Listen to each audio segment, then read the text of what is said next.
Okay, so what if the car parked in your driveway wasn't just a car? What if, while you were sleeping, it was actually part of a secret supercomputer working on some of the world's biggest challenges? Well, on a recent Tesla earnings call, a single comment hinted at exactly that future, and it's an idea that could totally change what a car even is. But first, we've got to do the quick disclaimer. This is all just for informational purposes, and it is definitely not investment advice. Okay, now let's get into that big idea. So just imagine this for a second.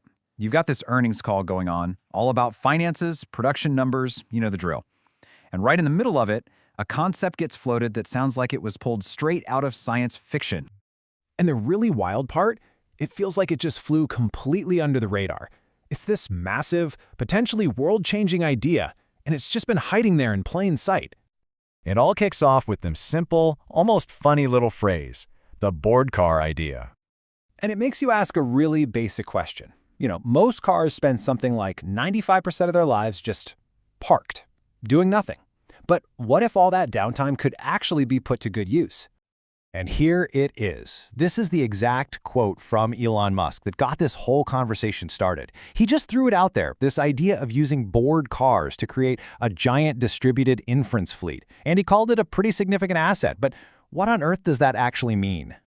So this giant distributed inference fleet, what is it? Well, to really get it, you have to kind of shift your thinking. Because the big idea here is that the fleet of cars itself is the data center. So here's the breakdown. A distributed inference fleet is basically a network where every single car connects its onboard computer to all the others. They all work together, like one giant unified system, to run super complex AI tasks. Think about things like protein folding for medical breakthroughs or running climate change models, all being done by cars that are just parked. And this is where it gets really brilliant. Why would you spend billions of dollars building these massive, power-guzzling data centers when you already have millions of powerful little computers sitting in garages and parking lots all over the world? The network of cars becomes your supercomputer.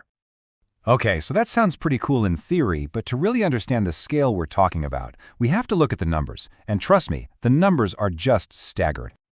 It all begins with a single car. Each vehicle has, roughly speaking, about 1 kilowatt of high-performance AI computing capability. That is a serious amount of power for just one car. Now, let's scale that up. We're not talking about today's fleet. Let's look to the future. Imagine a fleet of 100 million of these cars on the road. And here's where your jaw drops. You take that 1 kilowatt of power, you multiply it by 100 million cars, and you get 100 gigawatts of distributed AI computing power. To put that in perspective, that's an almost unimaginable amount of computing power. It would rival some of the biggest computing infrastructures on the entire planet today. Now, a big number is one thing, but what makes this such a potentially valuable asset? The real genius here isn't just the raw power. It's how incredibly efficient the whole design is. So here's why it's so elegant, right? You've got that insane 100 gigawatts of power, but you don't have to build all the expensive stuff to support it. The hardware you need for power conversion, it's already in every car for charging. Those complex cooling systems you need to keep processors from overheating, yeah, that's already part of the car's basic design. And maybe the best part of all, the main infrastructure, the cars themselves, is already bought and paid for by the owner. So, this all leaves us with one final huge question. If you suddenly had access to a computer the size of the entire world, with all its infrastructure already built, already paid for by its users, what would you do with it? What kind of problems could humanity finally solve? The possibilities aren't just limitless. They could fundamentally change everything. And that's a fascinating and maybe not so distant future to think about.